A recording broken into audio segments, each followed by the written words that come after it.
Hampir tiap hari saya mendengar suara ketok-ketok palu. APD yang lengkap, pakai kacamata Google. Mereka sedang apa? Sedang paku peti mati.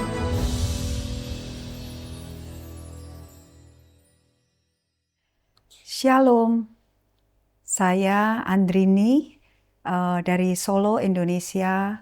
Saya ingin bersaksi sedikit tentang kebaikan Tuhan di dalam kehidupan keluarga saya, teristimewa dalam kehidupan saya dan almarhum suami saya.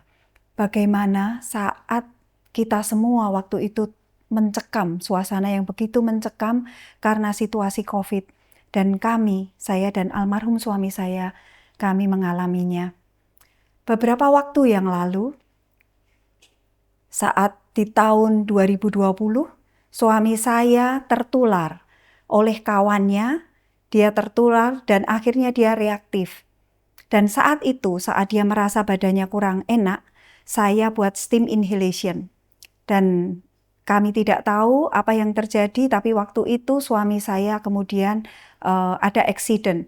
Air yang untuk steam inhalation itu menyiram tubuhnya, air panas itu, sehingga dia mengalami luka bakar.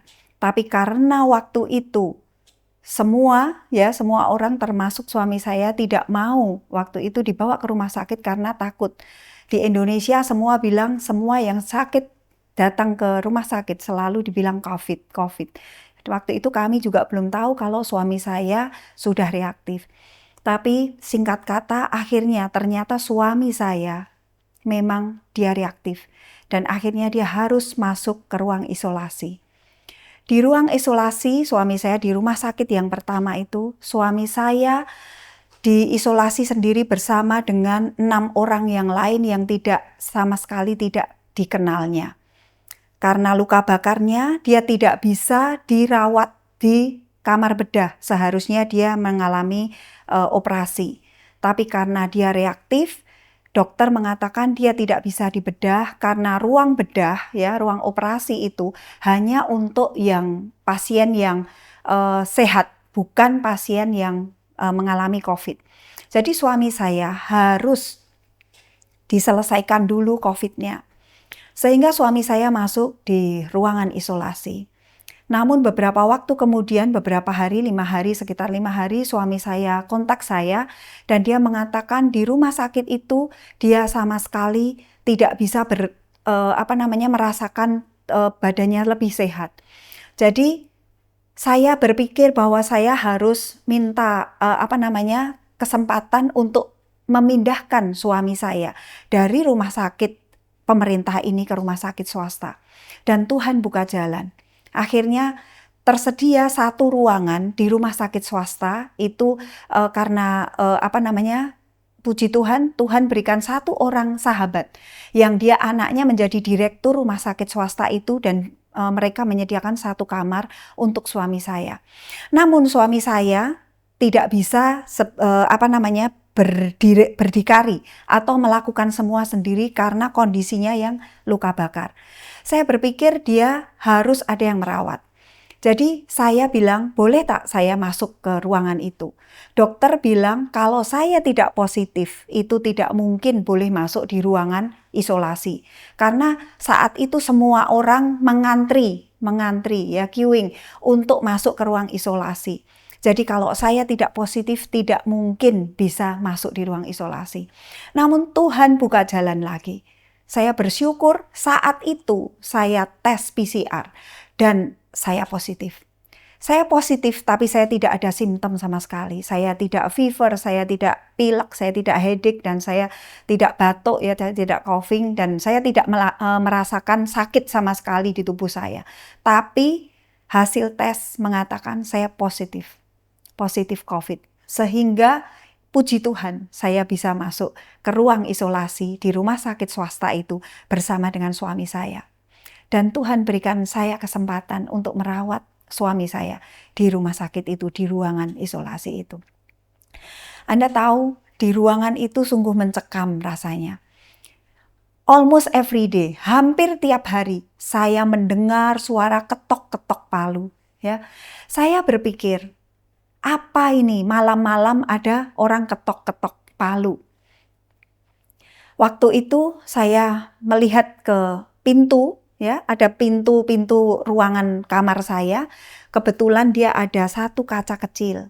Saya tengok lewat pintu itu, saya lewat kaca itu, saya lihat di seberang kamar saya. Di seberang kamar saya, nurse dengan APD yang lengkap, pakai kacamata Google. Mereka sedang apa? Sedang paku peti mati. Dan itu saya lihat hampir setiap hari. Saya bukannya takut mati, ya, tapi saat itu saya sedang menjaga suami saya yang sedang sakit. Suami saya yang sedang terbaring lemah karena dia tidak boleh berdiri, dia tidak boleh bangkit dari tempat tidurnya karena dia penuh luka bakar dari perut hingga ke kaki. Dia tak boleh bergerak leluasa. Jadi saat saya mendengar ketok-ketok palu itu rasanya mencekam sekali di hati saya. Saya berdoa sama Tuhan, Tuhan tolong berikan saya kekuatan. Hari demi hari saya hanya bisa menguatkan diri saya dan suami saya melalui buku renungan yang saya bawa Bible, dan kemudian saya juga setiap hari saya putar heavenly music. Saya bawa speaker Bluetooth, saya bawa notebook saya, dan saya putar. Setiap saat saya putar heavenly music. Sehingga heavenly music itu mengangkat hati kami, menenangkan jiwa saya, dan menenangkan jiwa suami saya. Tiba suatu hari, suatu malam, suami saya membangunkan saya. Nama saya Andrini, dia panggil, Ndri, bangun. Tolong kamu doakan saya. Saya bangun, saya terkejut, saya bangun, saya bilang, ada apa? Suami saya bilang, tolong doakan saya. Saya tidak bisa tidur. Kenapa kamu tidak bisa tidur? Karena setan mengganggu pikiran saya. Kenapa? Saya bilang gitu. Kenapa ini? Mengapa Tuhan tidak izinkan saya untuk bekerja lagi?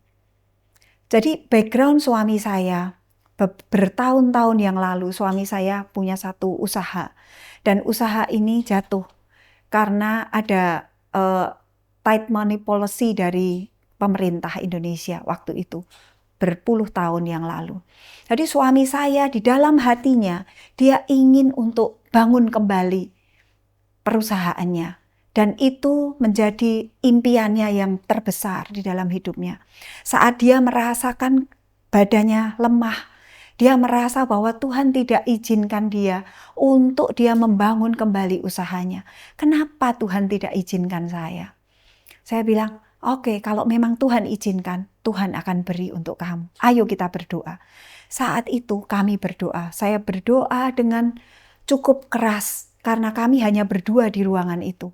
Saya berdoa dan doa kami sungguh rasanya kami sangat dekat dengan Tuhan.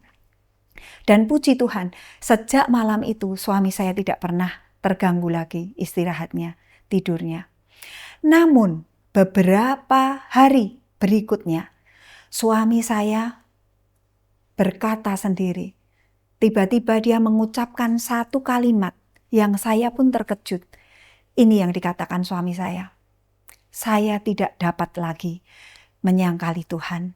Saya tidak bisa lagi menyangkali Tuhan. Sungguh saya sangat terkejut mendengar kalimat dia. Saya tahu bahwa Tuhan ternyata selama ini Tuhan menunggu kata-kata itu ada di dalam mulut suami saya, di dalam bibir suami saya. Dan apa yang terucap dari mulutnya itu keluar dari hatinya yang paling dalam. Selama ini dia punya keinginan untuk membangun kembali apa yang sudah menjadi cita-citanya.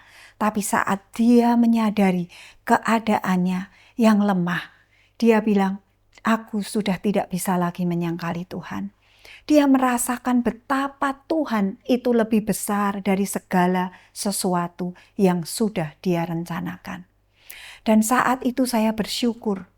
Saya bilang, Tuhan, saya tahu Tuhan tunggu ini dari suami saya. Suami saya seorang SDA juga sama seperti saya. Tapi dia bukan dari background SDA, keluarga SDA. Jadi mungkin masih ada keinginan-keinginan yang saya pun tidak tahu. Tapi saat dia sakit, saat dia lemah, Tuhan membawa pikirannya untuk bergantung sepenuhnya kepada Tuhan. Jadi saat itu saya benar-benar tahu, saya benar-benar bisa memahami bahwa terkadang Tuhan izinkan ada badai di dalam kehidupan kita. Karena Tuhan ingin memenangkan jiwa kita. Jadi saat itu saya tahu bahwa Tuhan mengizinkan itu terjadi di dalam kehidupan suami saya, di dalam kehidupan keluarga kami. Karena Tuhan mau menyelamatkan suami saya. Tuhan begitu mengasihi dia. Saudara tahu, di situ kami mempunyai tetangga di kamar isolasi itu. Kami mendapatkan satu kamar dan saya punya tetangga. Tetangga itu jiran ya, jiran dari room saya yang lain. Suatu hari, pagi hari, saya masih berjemur matahari di luar di kamar belakang. Saya masih bertemu dengan jiran dari kamar sebelah. Jadi saya melihat dia keluar sambil membawa botol infus. Ya, kami berjemur sama-sama. Saudara tahu, malam harinya ruangan jiran saya itu sudah disemprot dengan disterilkan. Saya pun tak tahu, artinya jiran saya dari kamar sebelah itu mungkin Tuhan juga izinkan dia beristirahat. Walaupun saya sepertinya mencekam, saya seperti melewati lembah kekelaman, tapi sungguh saya merasakan saya tidak takut bahaya karena Tuhan ada bersama dengan saya. Seperti yang tertulis di Mazmur 23. Aku melewati lembah kekelaman namun aku tidak takut bahaya.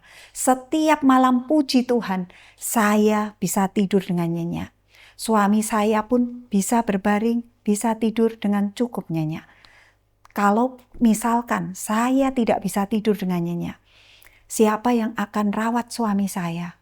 Karena di situ nurse tidak bisa sewaktu-waktu bisa kita panggil dan nurse sewaktu-waktu bisa masuk. Nurse hanya masuk 4 times a day. Jadi hanya waktu-waktu tertentu saja dia bisa masuk. Kalau saya tidak ada di situ bersama dengan suami saya, tidak ada yang menjaga dia. Kalau dia ada tambah darah, ada dia ganti tabung oksigen, tidak ada yang bisa tahu. Suami saya tidak bisa bangun dari tempat tidurnya karena kondisinya.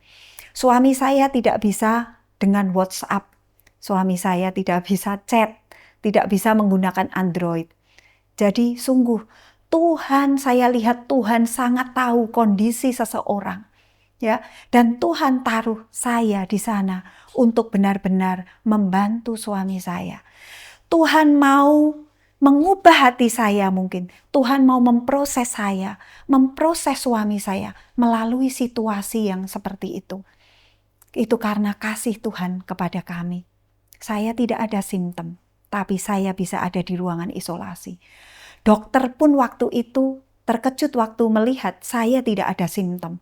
Sama sekali saya tidak ada sakit. Tapi karena saya mendapatkan obat-obat dari Kemenkes, Kementerian Kesehatan Indonesia, jadi obat-obat itu tetap diberikan kepada saya. Obat antivirus, ya, antivirus, tetap diberikan kepada saya. Tapi karena saya merasa saya tak ada sakit, saya tak minum obat itu. Saya hanya minum multivitamin, saya hanya minum vitamin D, saya hanya minum vitamin C, saya hanya minum kurkuma. Itu yang saya konsumsi. Dan makanan saya vegetarian food. Dan saudara tahu, ternyata kalau kita, apa yang Tuhan sarankan untuk kita makan, apa yang Tuhan sarankan untuk kita lakukan, itu kita lakukan, kita akan mendapatkan berkat-Nya. Puji Tuhan, luar biasa. Pada tanggal 11 Januari, nurse bagi WhatsApp ke saya bahwa Bapak dan Ibu boleh keluar karena Anda sudah negatif. Puji Tuhan, dengan kondisi suami saya yang luka bakar, kondisi suami saya yang cukup lemah, ya, kami hanya makan vegetarian. Dokter pun sarankan kami makan meat, tapi suami saya katakan tidak, saya tak mau. Jadi maksimum kami hanya makan putih telur, ya. Suami saya hanya makan putih telur. Dan tempe, tahu itu makanan kami dengan red rice, brown rice. Itu makanan kami dengan vegetable. Jadi everyday itu yang saya makan dengan suami saya. Tapi suami saya, puji Tuhan, dengan kondisinya dia bisa negatif. Dokter pun terkejut. Dia bilang, berkata seperti ini, Bapak dan Ibu luar biasa. Bapak dan Ibu bisa negatif dengan kondisi seperti itu, ya, dengan makanan seperti itu, tapi negatif. Dan kami diizinkan untuk pindah ke ruang biasa karena akan diteruskan perawatan untuk luka bakar suami saya. Saudara tahu, pada tanggal 11, suster atau nurse itu membagi tahu kami boleh keluar, kami sebetulnya boleh pulang, ya, kami boleh keluar dari ruang isolasi. Tanggal 12 Januari itu adalah hari ulang tahun suami saya dan wedding anniversary kami. Jadi Tuhan sungguh luar biasa. Tuhan memberikan hadiah yang terindah untuk kami, saya dan almarhum suami saya. Untuk kami boleh keluar dari ruang isolasi itu, menuju ke kebebasan, ya. Waktu saya keluar dari ruang isolasi itu, dari gerbang isolasi itu menuju keluar, sungguh saya merasakan saya boleh memuji Tuhan luar biasa. Saya merasakan kebebasan saya yang luar biasa. Tuhan hantar saya. Tuhan dampingi saya beserta dengan saya dan suami saya waktu di ruang isolasi. Dan Tuhan bawa kami keluar dari ruangan isolasi. Dan kemudian suami saya dirawat di sana. Namun sebelum saya keluar dari situ, saya ingat, saya punya satu buku, judulnya Surga. Saya punya seorang teman lagi dari teman kamar saya, di jiran kamar saya di ruang sebelah. Waktu itu di belakang kamar, dia mukanya muram, mukanya sedih. Saya tanya, Ibu di sini sudah berapa lama? Dia cakap, saya sudah 2 minggu. Kemudian saya tanya, Ibu suka baca buku enggak? Gitu. Apakah Ibu suka baca buku? Dia cakap, ya saya suka. Boleh saya bagi satu buku? Saya punya satu buku yang bagus. Boleh saya bagi ke Ibu? Dia bilang, oke, boleh. Jadi saya bagikan buku itu. Tapi saya bilang, Ibu, maaf buku ini dari Kristen. Mau Ibu tetap baca? Boleh, akan saya baca. Jadi buku itu saya bagikan kepada dia. Ya, buku itu kemudian dibaca. Saya berkata dalam hati, saya bilang sama Tuhan, Tuhan, saya rindu suatu hari nanti saya akan melihat Ibu ini ada di surga. Setelah itu, saya dan suami saya akhirnya kami keluar dari ruang isolasi, kami berpindah ke kamar biasa. Waktu saya berpindah ke kamar biasa, ya, saya juga melewati satu ruangan dan saya lihat ibu ini dengan membawa buku tentang sorga itu. Dia duduk di atas ranjangnya, di atas bednya, dia masih tetap membaca buku itu. Saya bersyukur, saya bilang, Tuhan, terima kasih. Kau berikan kesempatan bagi saya untuk berbagi tentang Tuhan kepada ibu itu. Tuhan, saya mau bertemu dengan ibu itu nanti, suatu hari nanti di surga. Nah, setelah itu saya masuk ke kamar suami saya. Jadi saya di sana dari tanggal 11 sampai tanggal 15 pagi. Ya, 14 malam itu suami saya masih didoakan kawan saya 2 orang. Ya, teman saya ini mendoakan suami saya. Kondisi suami saya cukup baik, tapi di hari terakhir itu memang dia agak sedikit sesak napas. Sebetulnya dokter sudah mengatakan bahwa dia sudah boleh balik pulang. Nah, jadi saya sudah prepare untuk mau bawa dia pulang. Saya sudah siapkan untuk wheelchair dan lain sebagainya. Tapi di tanggal 14 ya, pukul kira-kira setengah 12 sampai pukul 12 itu, setelah kawan saya mendoakan dia, kemudian saya bilang, oke, terima kasih. Masih bilang terima kasih, masih mengucapkan terima kasih kepada kawan saya. Kamsialing ya. Teman saya ini namanya Ailiang dan Ailing, kakak beradik, sahabat saya. Dan setelah itu saya bilang suami saya, oke, kita sekarang tidur ya. Saya siapkan dia, saya tarik selimutnya untuk siap mau tidur. Dan waktu itu saya sendiri, suami saya kemudian memejamkan matanya, saya matikan lampu, saya sendiri bersiap untuk tidur. Waktu saya mau tidur, tiba-tiba seperti ada yang bangunkan saya. Ada yang bangunkan saya untuk mengingatkan supaya saya ajak suami saya worship sebelum kami tidur.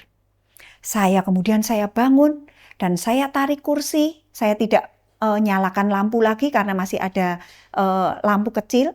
Saya tarik kursi dan kemudian saya ada di samping suami saya, di samping bed suami saya. Suami saya tetap tidur, tenang. Saya bilang, kita worship dulu ya. Saya bilang gitu, saya panggil suami saya, Beb, kita worship dulu ya. Kemudian suami saya, dia masih tidur, tenang gitu. Saya nyanyi, oke, saya nyanyi ya.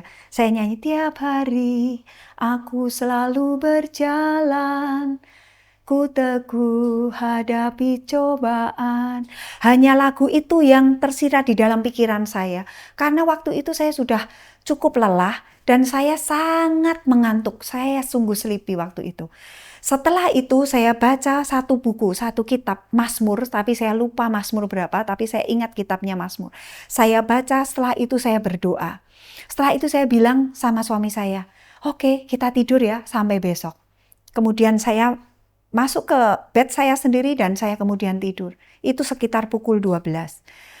Tidak lama kemudian saya terkejut karena pukul 2 kurang, kira-kira 1:30 atau 2 kurang sedikit lah. Tiba-tiba lampu di kamar saya nyala dan nurse sudah pegang dada suami saya dan mereka buat CPR. Saudara tahu, saya terkejut, saya rasa seperti mimpi. Saya melihat suami saya sudah tidak bernafas lagi. Jadi kemudian dipanggil dokter dari emergency room, dipanggil dan dokter katakan, nafas suami saya sudah tidak ada. Saya sungguh terkejut, saya sedih, saya terkejut. Tapi selain itu saya juga bersyukur. Tuhan sudah bawa kami. Demikian luar biasa penyertaan Tuhan. Sampai pada detik terakhir, suami saya masih mendapatkan firman Tuhan. Kawan saya sempat mendoakan dia. Dan puji Tuhan, saya pun mendengar bisikan untuk ajak dia worship terakhir kalinya. Jadi saya sudah tidak ada guilty feeling dan saya sudah merasa saya selesai. Saya menyelesaikan tugas saya. Saya benar-benar puji Tuhan dengan apa yang terjadi di dalam kehidupan saya dan suami saya. Setelah itu, saudara tahu, saya ingat ada satu ayat. Di dalam Roma 8 ayat 28. Kita tahu sekarang bahwa Allah turut bekerja dalam segala sesuatu untuk mendatangkan kebaikan bagi mereka yang mengasihi Dia, yaitu bagi mereka yang terpanggil sesuai dengan rencana Allah. Dan setelah itu, akhirnya beberapa waktu kemudian, 3 hari kemudian, singkat cerita, suami saya kemudian dikuburkan. Saya cukup bersedih. Anak saya juga tidak bisa datang karena anak saya ada di overseas, ada di Malaysia. Situasi waktu itu tidak mengizinkan. Tapi saya tahu bahwa Tuhan bekerja di dalam kehidupan saya dan suami saya. Sampai terakhir kehidupan suami saya, Tuhan tidak pernah tinggalkan dia. Ada satu ayat lagi yang sungguh menguatkan saya. Di dalam Roma 14 ayat 8. Sebab jika kita hidup untuk Tuhan. Dan jika kita mati untuk Tuhan. Jadi baik hidup atau mati, kita adalah milik Tuhan. Ayat ini sangat menguatkan saya. Walaupun suami saya sudah beristirahat. Kita bilang suami saya sudah mati. Tapi dia tetap milik Tuhan. Dan itu menenangkan saya. Saudara tahu, saya dan suami saya dan anak saya, kami punya meeting point. Ini selalu saya ungkapkan kepada keluarga kami, bahwa suatu hari nanti, mungkin saat kami sudah tidak bersama-sama lagi, kita akan bertemu di tepi Laut Kaca. Dan itu menjadi satu pengharapan dan penghiburan bagi saya. Saya tahu suami saya sudah beristirahat, tapi kami punya janji ketemu. Kami punya janji temu di tepi Laut Kaca. Testimoni saya ini belum berakhir. Beberapa bulan kemudian, satu orang kawan saya ini dari sekolah dasar, dari teman saya SD, SMP, sampai high school ya, dia teman saya. Suatu hari dia call saya. Dia bercerita bahwa istrinya itu terkena COVID. Dan COVID ini adalah COVID Delta, COVID yang berat. Semua rumah sakit full, rumah sakit penuh. Tapi istrinya pun tak mau dibawa ke hospital. Karena di hospital katanya semakin teruk. Jadi dia tak mau. Saturasinya itu sudah 70 sekian. Saya bilang kalau kamu tak bawa istri kamu ke rumah sakit, bahaya. Tapi dia bilang istri saya tak mau dibawa ke rumah sakit. Oke, kalau gitu kamu harus rawat, kamu harus panggil home care ke rumah. Dan dia panggil satu dokter mau datang ke rumahnya untuk home care. Jadi istrinya waktu itu dokter bagi dia obat. Ada satu antivirus yang harus dia dapat. Namanya Favipiravir. Dan teman saya ini berusaha mencari antivirus itu ke seluruh tempat, di seluruh kota, di seluruh Indonesia. Saat itu kosong, tak ada satupun yang ada. Dia temukan ada satu obat karena semua orang pakai untuk pengobatan mereka. Hanya satu butir yang dia temukan di kota kecil di Ambarawa. Satu butir harganya itu sekitar 100 ringgit, satu butir. Padahal kawan saya diberikan oleh dokter 58 butir untuk mengobati istrinya. Dan dia baru punya 6 butir.